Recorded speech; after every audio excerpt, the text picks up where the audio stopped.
This regular meeting of the Central Berkshire Regional School Committee will come to order at 7 o'clock on October 11th, 2018. Please note that this meeting is being both audio and video recorded, and if there's anyone that's recording the meeting in the audience, please disclose that now. Seeing none, we'll feel free to move on. All those able, please stand for the Pledge of Allegiance.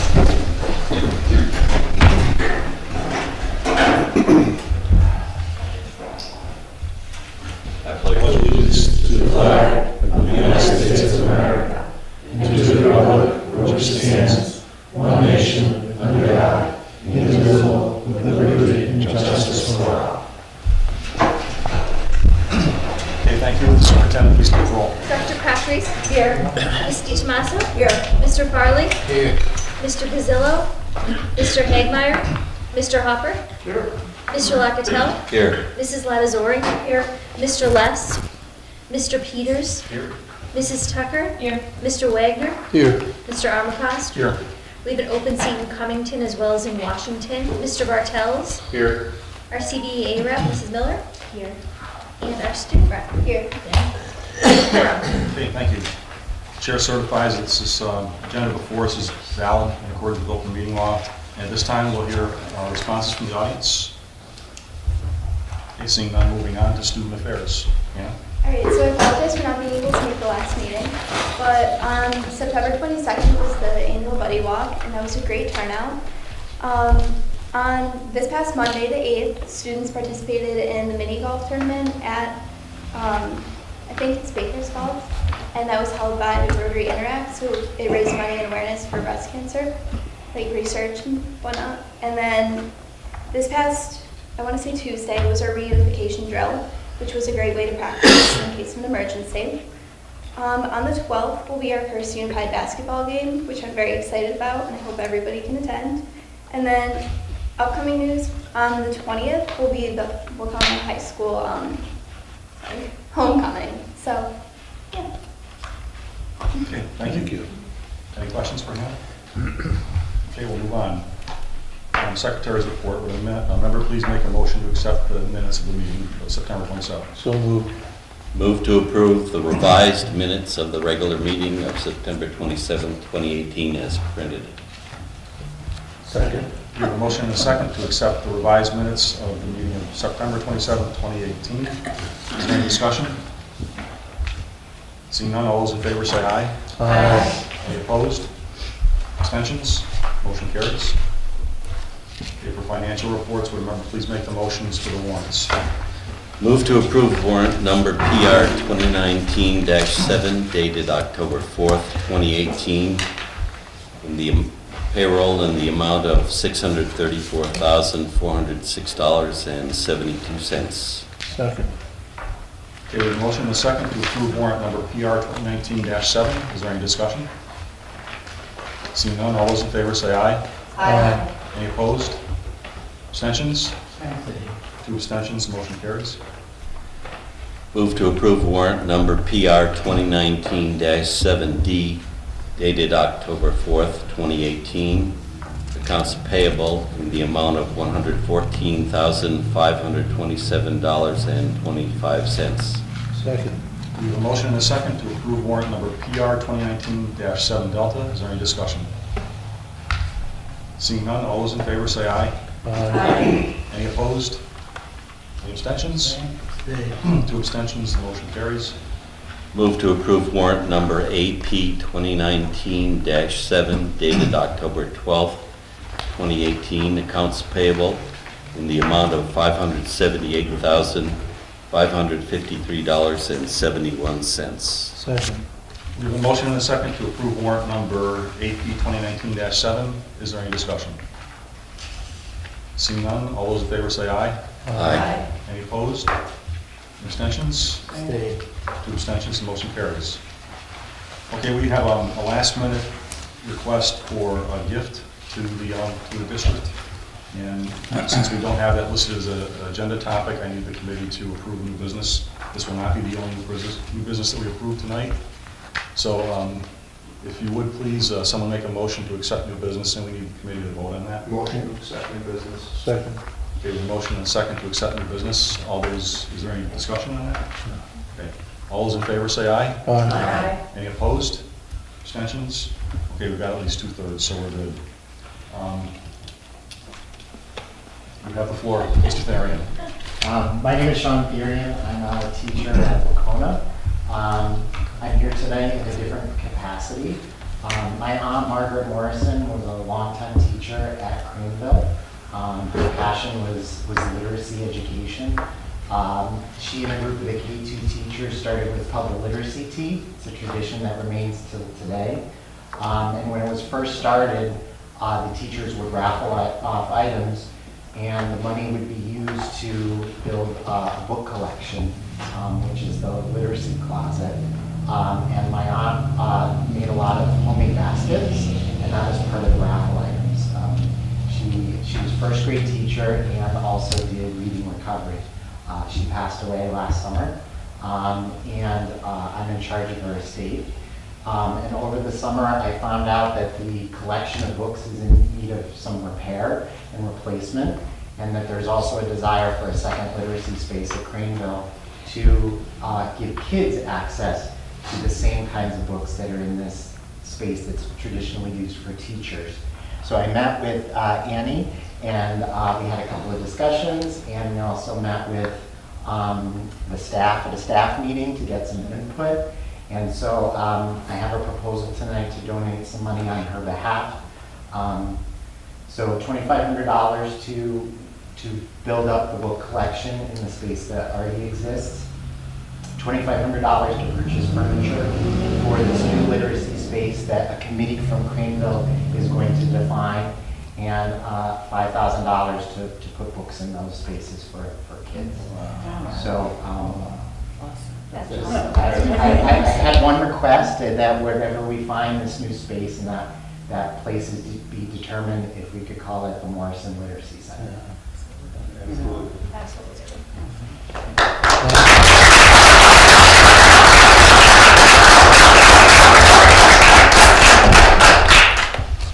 We have to vote to accept that donation. So be it resolved that the Central Berkshire Regional School Committee accepts the donation of $10,000 to Craneville Elementary School to expand their literacy library in memory of Margaret Marge Morrison from Sean Therian, as recommended by the district treasurer.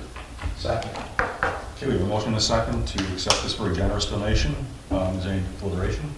I only have one question. She would be very happy. I'm sure. Do we need to stipulate to name it about for Margaret? Remember Sean asked, would we? We'll consider that at a future date. Okay, that's all I asked. Definitely. Yep. All those in favor? Aye. Any opposed? Abstentions? Motion carries. Thank you again.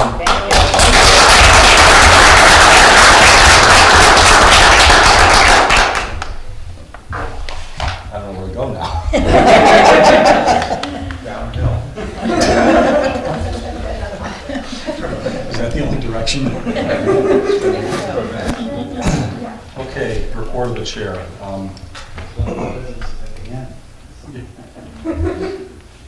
So we still have vacancies in both Washington and Cummington.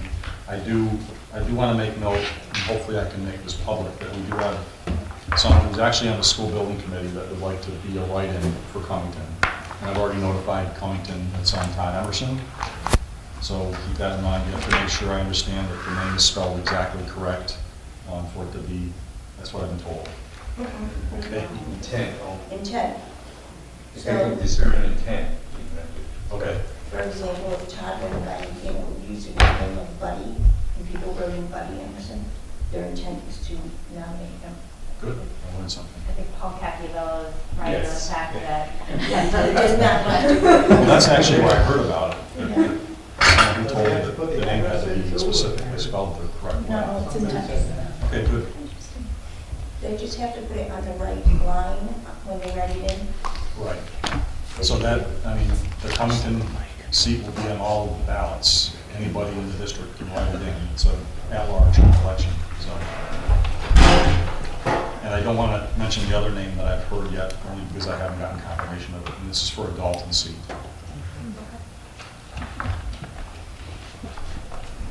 The MASC, MASS joint conference is coming up in November. We have some members that will be attending that, including our superintendent. I don't know if anyone else is going to that. We will have at our next meeting in October, all the motions, all the resolutions that will be addressed at that meeting, and we'll have a vote on it then. So that's our next meeting in October. The next topic is, we have a little oops on our agenda, or our school committee meetings that are planned for the rest of 6 or 9 months. We're supposed to have our meetings the second and fourth week of every month. Obviously, in the summertime and in the wintertime, it's on only one of the 2 days. But the intent is for that to occur and be regular. It's in our bylaws to have it that way. For some reason, we put February 7th in instead of February 14th. Maybe we were trying to avoid Valentine's Day, I don't know. But it's kind of what fell out of it. But this is also important to get this back to February 14th because of the sequence of some votes that need to take place for the school building project. So we have a motion here. If someone would please read it. Be it resolved that the Central Berkshire Regional School Committee approve the change to the following meeting date: February 7th, 2019 to February 14th, 2019 at Nescus Regional Middle School. Second. Okay, we have a motion and a second to change our date in February of 2019. Any discussion? Didn't we do that because the 14th was a vacation? No. So that is the exception, as Mr. Peters points out. If we have a school committee meeting that occurs the same week of the school vacation, then we move it. We move it either a week before or a week afterwards. Well, probably a week before. So that's not the case. That's not the case, okay. No. Is there any discussion? Any other discussion? Okay, all those in favor, say aye. Aye. Any opposed? Any abstentions? Motion carries. Okay, on school committee self-evaluation reminder, policy subcommittee is determined they want to have the evaluations completed by Friday the 19th, that's next week. And they plan to share the evaluation results with the committee at our next meeting on October 25th. You've received that via Google Docs to take the poll, take the evaluation.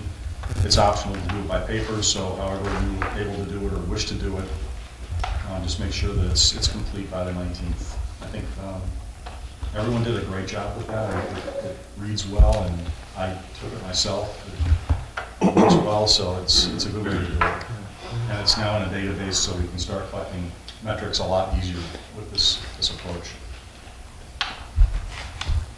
And just a note, we've got the school committee election coming up next month, and noting there are the seats that are going to be open until that election night. There's much more to say on that. Moving on to school committee, subcommittee reports and recommendations, curriculum.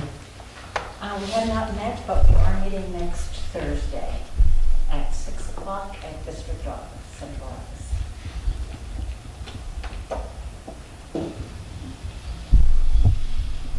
Okay. Do you know what the topics will be for that meeting? We're talking about the individual school performances. Okay. Got it. Any questions for curriculum for Dr. Crafers? Okay, now finance. We just have one motion. It's time to approve the FY20 budget guidelines and instructions for this year. We didn't receive a lot of feedback from the rest of the committee, but we did include any feedback that we did receive in the guidelines. So, be it resolved, the Central Berkshire Regional School Committee approved the FY 2020 budget guidelines and instructions as recommended by the Finance Subcommittee. Second. Okay, we have a motion and a second for approval of the FY20 budget guidelines and instructions. Is there any discussion? They're on page 17 and 18 of the handouts.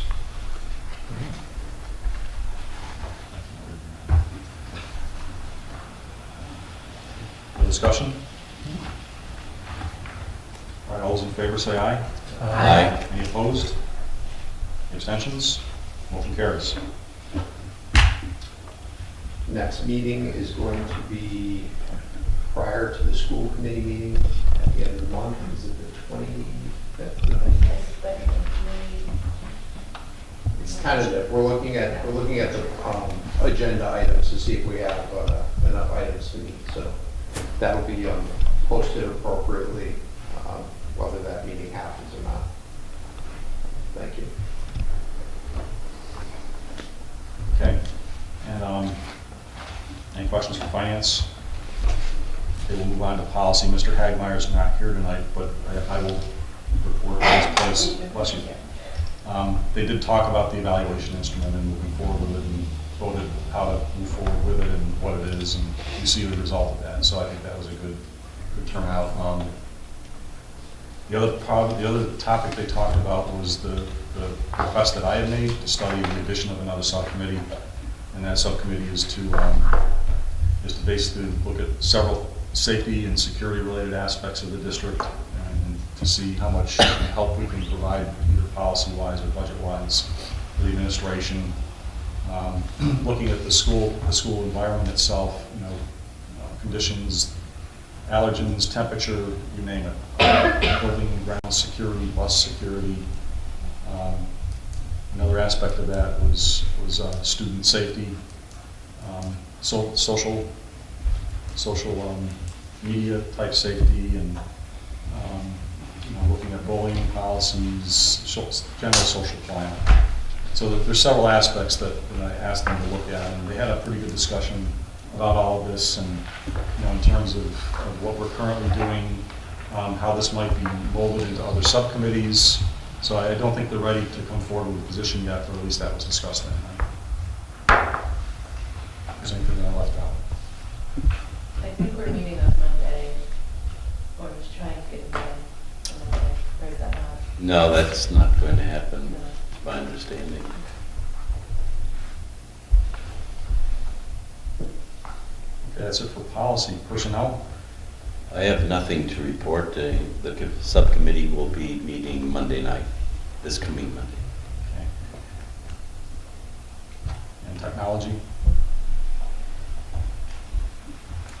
We have. We would have There's an intent to meet though. the 25th, I thought. It's in conflict. It is in conflict. Yeah, it's in conflict. I'm not sure the finance committee meeting is going to happen. I know, so- that's why I heard you say that. We have quite a bit of overlap in the two committees, so we'll make an adjustment and post it appropriately. All right, thank you. All right, Wacona Building Project. You want to say something on that? I've got a bunch of notes here that I took. Sure, so maybe we can do it in two parts. If you want to update on the meeting that just took place, but Aaron, Rob, and Sean Therian are here because yesterday we were in Boston at the MSBA and we met with the board. It's their opportunity to dialogue with us prior to taking the official vote to approve the preferred schematic design of the option for the new the rebuild that we are looking to go with. They give us 20 minutes to speak, and Aaron and Sean made the journey down, and they spoke for about 5 to 7 minutes on the slides related to the educational plan. I'll let them summarize that, and then Carl spoke. You literally are timed. They time you for 20 minutes. Carl Franceschi, who's the principal from DRA, spoke for the remainder of the 12 to 13 minutes on the design itself, how it was arrived at, some of the structural features, and then we had probably about maybe 20 more minutes of a dialogue with some questions that they asked us. I will say that Carl Franceschi, Vladimir Lubetsky, who are the design team from DRA, and then Dale Caldwell and John Benzinger from Skanska were with us. And afterwards, we went back with them and had a little bit of dialogue, and we said, how'd it go? And they said it went as well as it could have. And it was one of the best they've seen. The questions were very minimal and very positive in nature. So they were very pleased with us, and I think we had a similar feeling. But I'll let Sean and Aaron kind of summarize. All right. It was an interesting experience in part because we had both of us had never seen the MSBA function from that end before, from their end, so to speak. Highly organized experience for sure. They're definitely trying to stick to timelines, and it was impressive, at least from my vantage point, to see the way they handled it. We did not receive many questions, more food for thought / advice, I would say, and some of which DRA in particular has heard before, and in some cases some things that we might want to go and look at as we start to actually develop real floor plans and that sort of thing. I just presented some of the key components that went into the educational plan that helped inform to the design.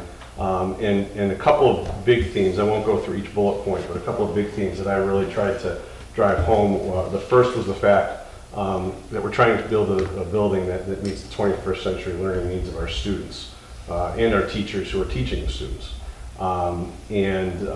Keeping in mind that the current building that we're in was built in 1961 and really is a connection of boxes and what I would call silos as far as where teachers teach, where they can close their door and really not even have to communicate with anybody else, and it really restricts the collaboration that we're looking to enhance with the new building.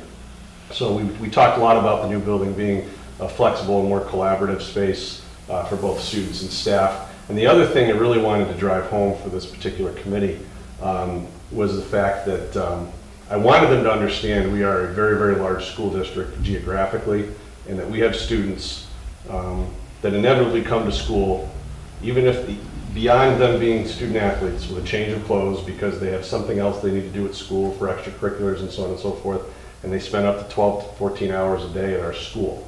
And we wanted them to understand that it is essentially a home away from home in many capacities. And we want to be able to build a school and an environment, maintain an environment that allows students to be comfortable to a point outside of their own home, because they're going to be spending a great deal of their teenage life over the course of 4 years at our school. You know, they don't live just down the street. And we really wanted to drive that home and just make sure they understood the geographic nature of our district and the impact it actually had on informing the design.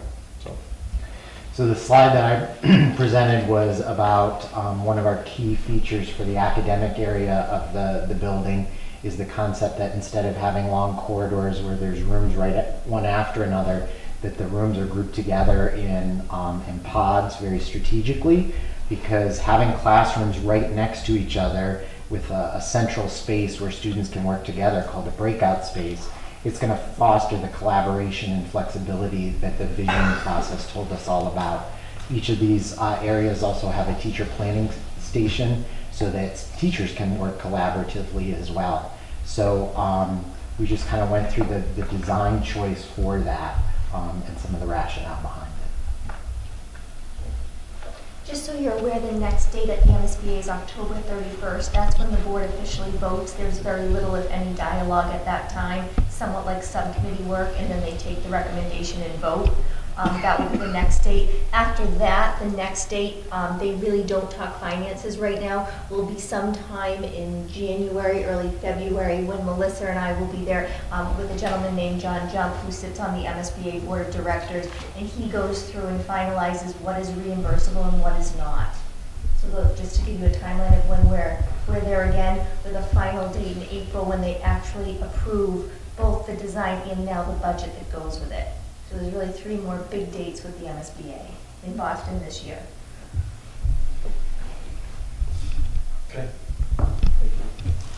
Just a few more things on this. There was, sure. What, you said that you got a lot of advice, some advice. Is that something that we'd be interested in? What was the... I'd give a very concrete example. There is a room that is slated to be used for occupational and physical therapy. If you look at the proposed very loose floor plan. And it's located in what I call a corner of the school. So it's near the phys ed area and the locker room area. And the reason behind that is in case they have to access, the gym or the athletic area, they can do that, especially for physical therapy. But one of the board members who actually represents the state commissioner, the education commissioner, from DESE, commented on that on the floor plan, it looks as though it's kind of stuck off in a corner.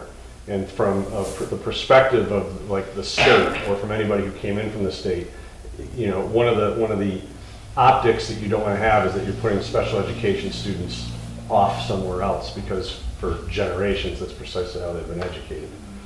In older buildings and basements, and you've heard horror stories about students being educated in broom closets and things like that. Those are real stories.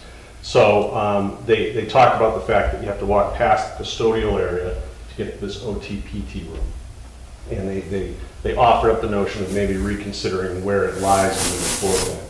So that's just one specific concrete example. There weren't many, but that was one that they brought up, and that's the sort of dialogue that happens between the district and the state with regards to when you start drawing actual walls in real floor plans. Those are the sorts of dialogue that will take place. Thank you. Yep.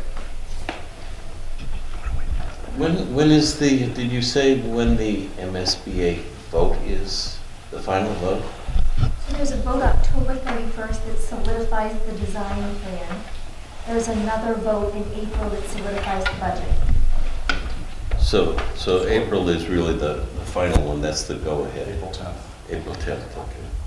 And I was going to go over some of those dates, supplement the superintendent's reports. Okay. So there was a school building committee meeting this afternoon, and it was Skanska reps from Skanska and DRA had been here all day, and they rounded out their evening with these some of these meetings. Some of the topics, they're trying to get us all prepared for a very aggressive timeline from here out to the vote time. So that they had a lot of presentations to that end about setting expectations for upcoming meetings, what the topics of those meetings are going to be. It's getting down to some specific decisions about what we should move forward with. Examples are air conditioning or not part of the building. They brought up a topic tonight about showing the layout of the building in the proposed space, Wacona, the old building being raised, and then there'd be basically 3 new athletic fields behind that. It looked like there were 2 soccer fields and a baseball field, obviously to replace what we'd taken with the building parking lot. Well, they also raised the aspect or the topic of we have some other fields that may need some maintenance, so this might be an opportune time, and they're putting it to the building committee to recommend that, whether that should be included or not. They gave some pros and cons of doing it at that point in time. But they say you need to take all this into consideration now to come up with the absolute scope of the project.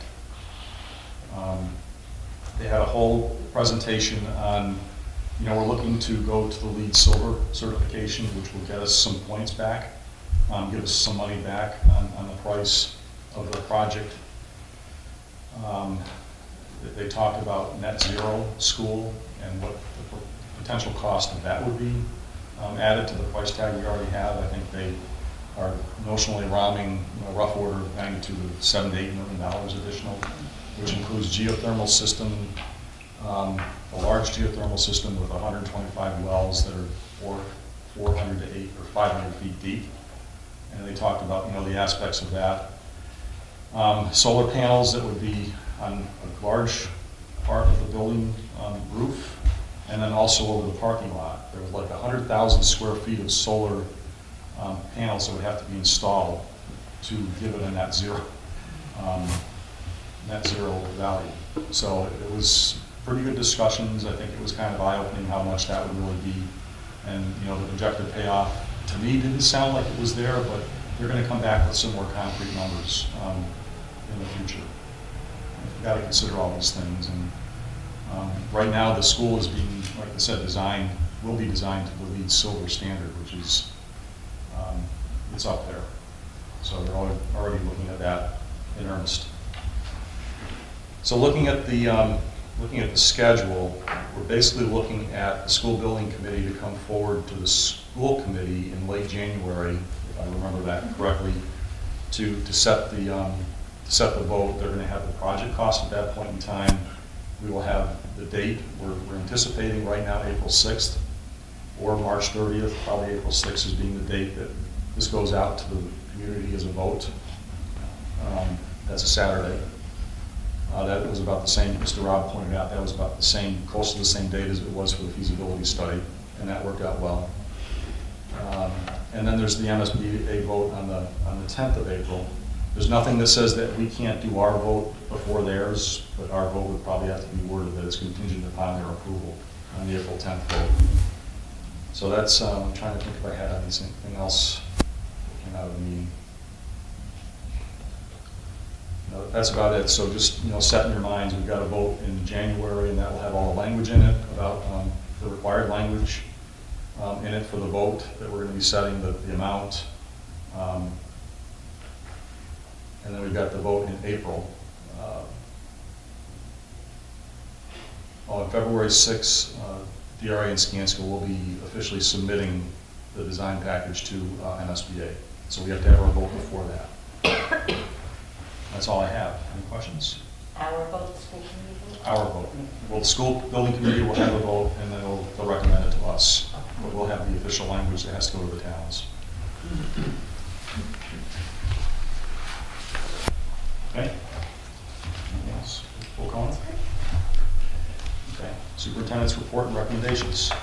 So I have a rather lengthy report. I won't go into details on each of the items because hopefully you've had a chance to read it or will. But if you have any specific questions about things I don't cover, please do ask me. And hopefully you have a chance to look at the links because there's several live links in this report that will lead you to more information that you can access. So I'll continue to do that. I do want to just give acknowledgement to Mr. Peters. Actually, last year at the MASS conference, he had learned about a program after the Bell Breakfast program in the classrooms and brought some of the information forward to us. And it took some time, but we are piloting a program this year at Kittredge Elementary. And it does work out nicely. Kittredge does have our highest percentage of low income right now as well. So it's a nice size building to pilot it in, but it also makes good sense for the demographics. So we're going to see how that goes, and we'll give a report once it's up and running. But please, if you hear things like that, bring them forward because it's really, really helpful, and we're able to explore it and see if we can bring it to our students. The other thing in here that I wanted to mention is just if you do take a look, I have gotten a decent amount of feedback on the Director of Student Services position. It's always nice when you do a survey and you get information that's fairly consistent as opposed to all over the place. You can use it a little bit more effectively. And the feedback was pretty consistent that really what the staff and families are looking for is somebody who will continue to prioritize inclusive education, which is great to hear because that's been a big shift for us and something that we do believe strongly in philosophically as well as educationally. They're really prioritizing strong communication skills. And then in this district, given our size, a hands-on director who knows the staff, knows the kids, knows the families, and is in the buildings. While having the technical skills is important, really being able to get to know people and make student-centered decisions. So that's that feedback if you do want to take a look at it. Just a reminder, Tuesday our candidate, Mrs. West, will be in the district for the entire day. There is an open meeting in the afternoon that Leslie Blake Davis is going to facilitate in a forum style, and Mrs. West is prepared that she'll be answering questions. So if you are able to participate, please do let her know. If you can't participate then and want to participate in some other capacity during the day, just reach out to me and I will accommodate you. But she'll be pretty busy throughout the day meeting with all of the principals, really spending some time here getting to know us as well as us getting to know her. Just some updates on inclusive education that I included, but I did want to update you. So we had 25 staff signed up for UDL 102. That's the second graduate level course. We now have 37, so I'm very happy about that. That's part of our strategic plan. We wanted 100% of UDL 101. I think we'll have that this year. And now we're kind of trying to move forward and say we'd really like to see 25% with UDL 102. We're going to surpass that. And we actually are up to 17 registrants from UDL 101. We are going to have seats in UDL 101 because so many of our staff have that. So we're actually inviting some Pittsfield staff to join us, which will be a good thing for both districts. The social emotional learning, just wanted to mention October is Bullying Awareness Month. All of the schools are doing some active activities around that to bring attention. The middle school, the most significant. Assistant District Attorney Kinzer will be at the middle school this month. He's doing some specific training with staff around the regulations and their responsibilities. And then another event that I had mentioned before, Jessie Chris, who's a well-known country singer, for those of you who are country singing enthusiasts, will be at Nessicus. She has an anti-bullying campaign and performing 2 concerts. At the end of next week, I believe, is tomorrow. The dates are going so fast. It's on my calendar. calendar too. October 12th is tomorrow. So 2 shows tomorrow. I know the times, 10:30 and 1. So if you're able to come, she's quite talented. And she has an important message that I think will resonate with our students. Did a little bit of an MCAS PD update just to kind of draw our attention. Chronic absenteeism, just as a reminder, this is Craneville's report card on it. Also, just to remember, that's 10% or more of the total days a student's been in attendance. They have to have been there more than 20 days. So that's the percentage of students you have absent, more than 10% of their days. So if you look at Craneville, for example, in 2017, of all students, 5.5% of them were. Now their target, of course, was to go lower, 4.4. They didn't. They declined because they went to 7.8, so they got 0 points. If they had no change, they would have gotten 1 point. If they improved but below their target, they would have gotten 2 points. If they met their target, 3 points, and if they exceeded it, 4. So we know that's a real partnership effort with families. So if you are if you're a parent in one of the schools and you're noticing a lot of information coming home about attendance, it's because it's a real push right now for good reason.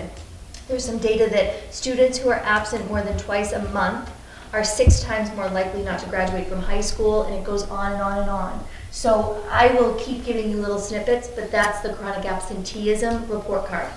Wacona is the only building that met their targets. Mr. Robb actually attributes that to the high level of student participation they have in the arts and the athletics, where you have to be present to participate. So there's a real strong carrot there.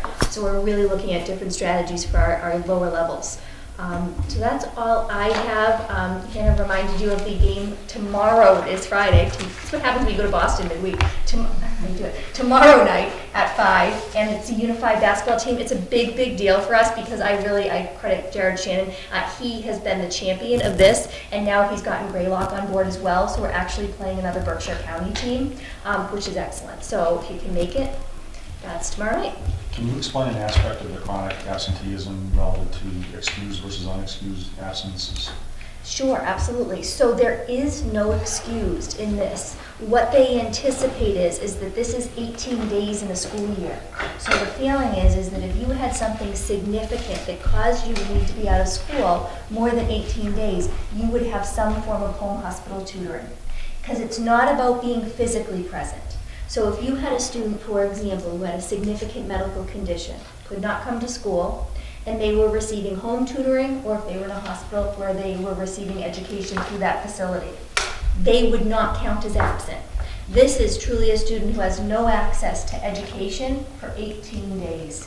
And if it's a doctor's appointment or whatnot, what the state's feeling is that within that 18 days, you could still stay below 18 and get to your doctor's appointments, and have a day that you weren't feeling great, and maybe even have a day that you're going out of town and you leave school on a Friday. But they feel that 18 is a really high level of days to give that buffer. I just wanted to make sure people know there are exceptions. If the student's been out for a long time for an illness, or as long as they're getting Yes, assistance. and that encourages family. We've been really trying to emphasize, make sure you're working with us, so if there are extenuating circumstances, we can give you access to education. Okay, there is a motion that needs to be read relative to the budget calendar and listed events report. If you remember, please make that motion.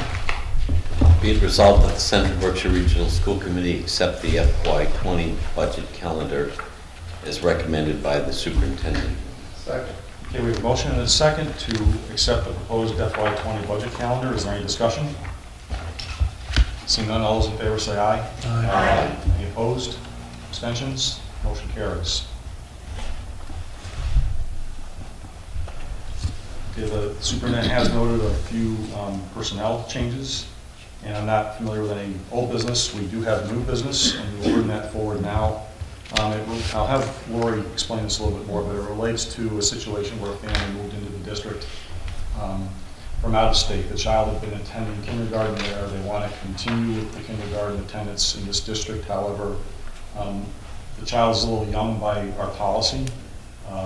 Was born after September 1st, so does that explain enough? Yeah, unless there's questions. If you have questions, I can answer them. So we do have a motion. Well, you want to move to consider? Yeah, I'm sorry. We have Move to consider new business concerning a kindergarten entrance date. Second. We have a motion and a second to accept new business. Is there any discussion? All those in favor say aye. Aye. Any opposed? Abstentions? Motion carries.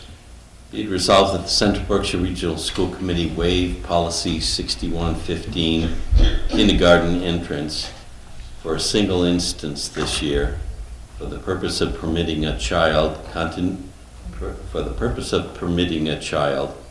continuity of education whose kindergarten experience began earlier this year in another state. Second. Okay, we have a motion and a second to waive policy 6115 for a single instance. Is there any discussion? I have questions about it, just concerning if, because I know a lot of parents who would like their kids who were born early September to have the same privilege. And I know some who have gone to private schools in the third or first grade, or school choice Pittsfield in the third or first grade. I'm not against this, but I'm just wondering if there's going to be repercussions with some of those parents who are in that same.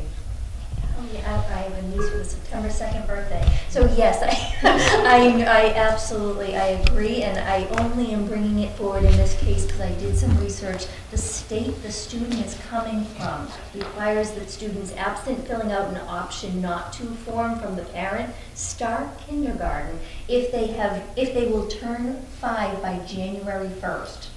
Which, Wow. the whole state, it's a statewide, so in all fairness to the parent in this case, they did what they were supposed to. The child started kindergarten because the child has a birthday prior to January 1.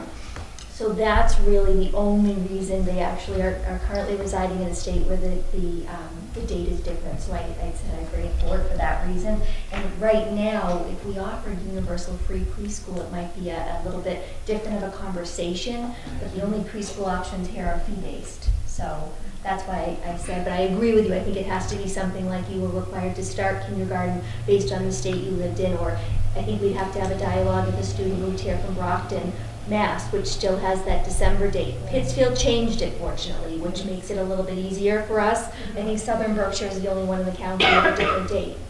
I think eventually more and more will in Massachusetts, but I would have the conversation with you as well if it was a Brockton or a Worcester, are the two I know of. This family moved into our district, and the child will be going to which school? Bank of Washington. And how many are in that kindergarten class? Oh, it's very small, do that. Know about that?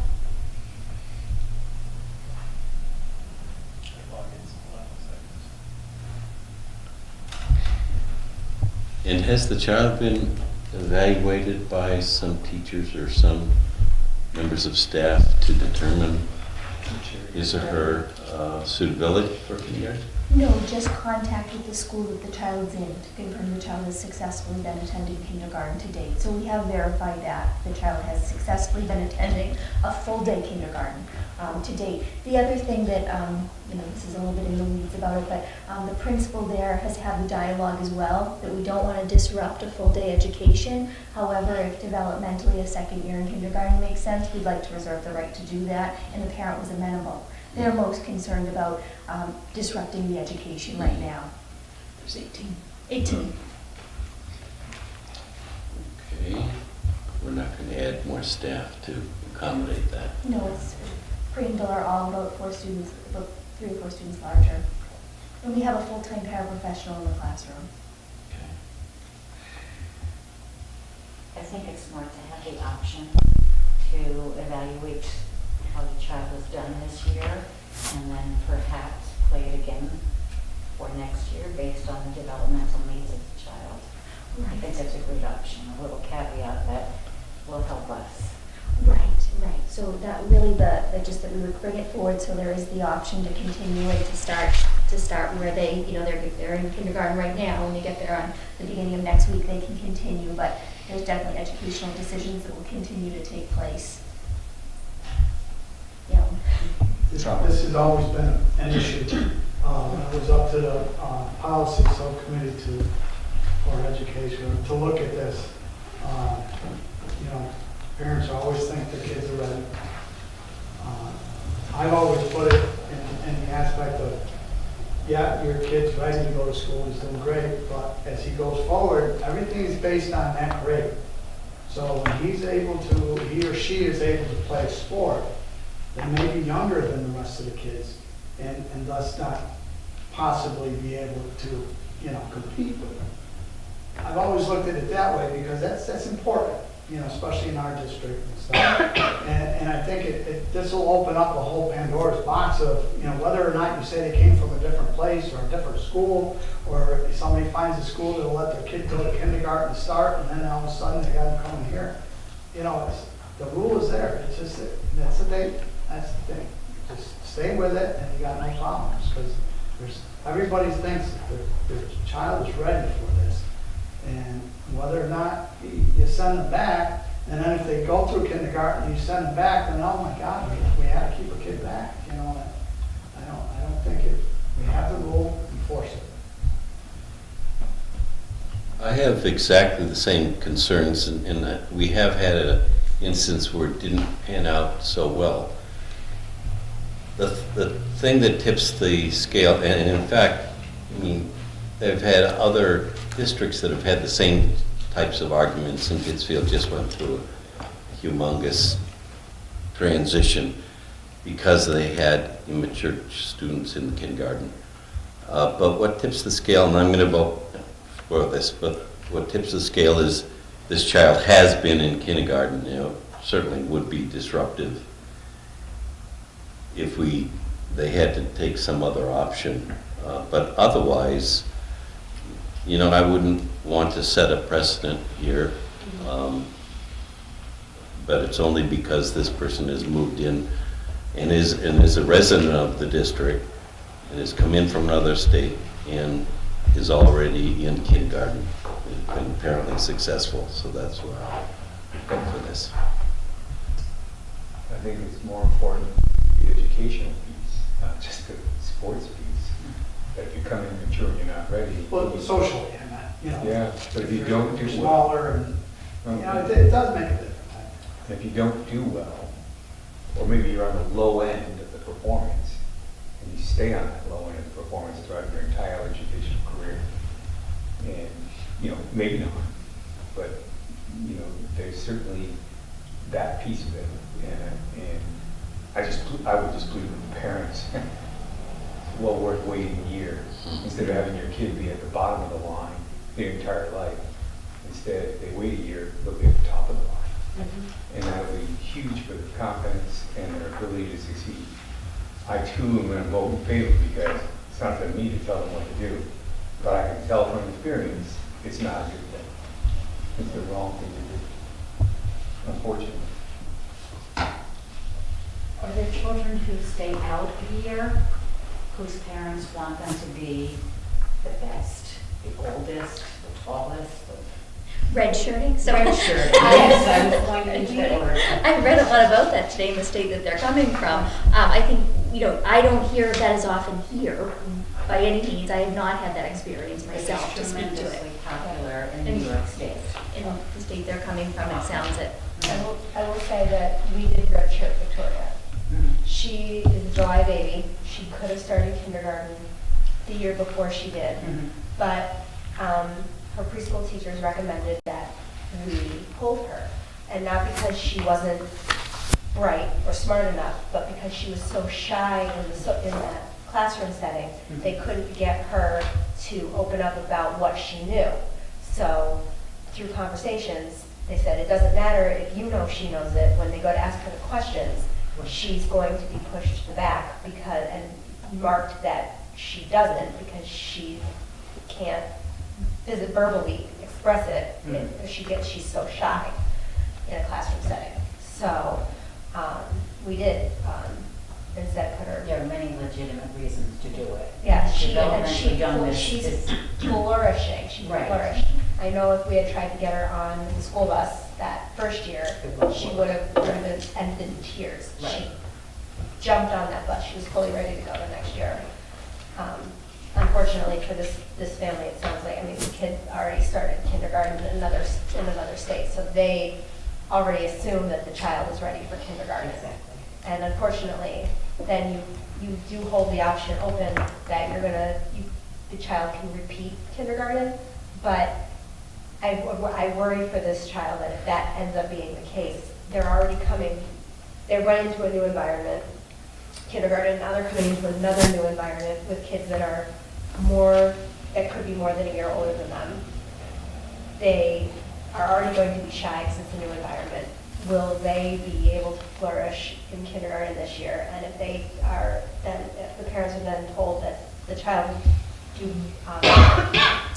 would benefit from an extra year of kindergarten, how's that child going to feel knowing that those kids that he or she has now been in class with are now going to first grade and they're staying back in kindergarten? My experience with doing that is that the kids are very resilient. It's the parents who usually have a more difficult time. The kids are okay. You tell them you're going to get to do kindergarten again because you were so good. Now you're going to be able to help people. It's all in how you sell it. That's the point. And the hard thing, and I would not, I have personal and professional feelings about this, but the hard thing is this is a student who has been going to kindergarten, so it's hard because if But we you're have only talking a month, pre-K. you make it Right. sound like she's been going there for 2 years. If I had mean, a different option, month and and a half. 5 years from now, maybe 10, unfortunately, we had universal pre-K, you could it's kind of like if you had a first grader who seems developmentally younger. We are fortunate we have full day K, but we do not have a preschool option, which worries, I think, the principal right now more so than trying to accommodate a somewhat younger student. But again, my entire point of doing this is just I felt that it was worthy of bringing it forward. I have a question, just from the child's perspective. Is anyone talk to the child about whether they want to continue or whether they'd like to? The parent. So right now, this is a student who is in another district, and the parent called and has asked that we bring this forward and has had some dialogue with our principal. So that's why I'm bringing it forward. Yeah. And I think this is truly like a logistical thing for us and not a parenting choice. We don't know this child. It's not up to us to decide if he or she is ready for kindergarten. The parents have determined that. In the state, right, that they're in? Yeah, in the state that they're in. I think we need to just decide whether or not it's what we should do from the school's point of view. I mean, I know that we're saying it could open up Pandora's box, and there have been kids that did school choice to Pittsfield while they had a later start date, just so their child could start kindergarten, and are now back and then came back in for first grade to continue, just to not have that weird gap. So right now, I did send the list to Sean. The state of Massachusetts keeps a list of the kindergarten start dates. Right now, the vast majority are September 1st or before. So this would not happen very often in the state of Massachusetts. Like I mentioned, Brockton, Worcester, Old Rochester, there's about 5 to 7 that have a date sometime in December. I anticipate those will change, but you have to think of the demographics in some of those areas, and they have a really difficult time pulling back something that is free and that is full day, knowing it will really impact some of their population. So a lot of them are treading water, hoping universal pre-K comes down the pike, and they can. The state this student is moving from is in that situation. A lot of groups have been advocating to pull it back to September. And what they're saying is it will pull the rug out from under a lot of families who won't have access to pre-K. This will likely all change when universal pre-K becomes part of our reality. But to be very transparent with you, I would only ever bring it to you again in the event we had a student move from a district where they had started school already that required a sooner start date. And it would really only be a matter of 3 to 5 towns we very rarely see move-ins from, and or a couple of our neighboring states, Connecticut and New York, right now, do have those start dates in place. So this is just an exception. I don't think it's going to really be a huge issue going forward. It shouldn't be unless, it really is, if we say that's the only reason, we really are not playing around with the date. I still totally understand the reservations, but it would just be this factor, which it will take a little while to actually even out throughout the area because of the lack of preschools. Just to note, the motion does cut it off to this year. So we wouldn't be able to consider this again by this motion until next year. So everyone ready for a decision? Okay, all those in favor of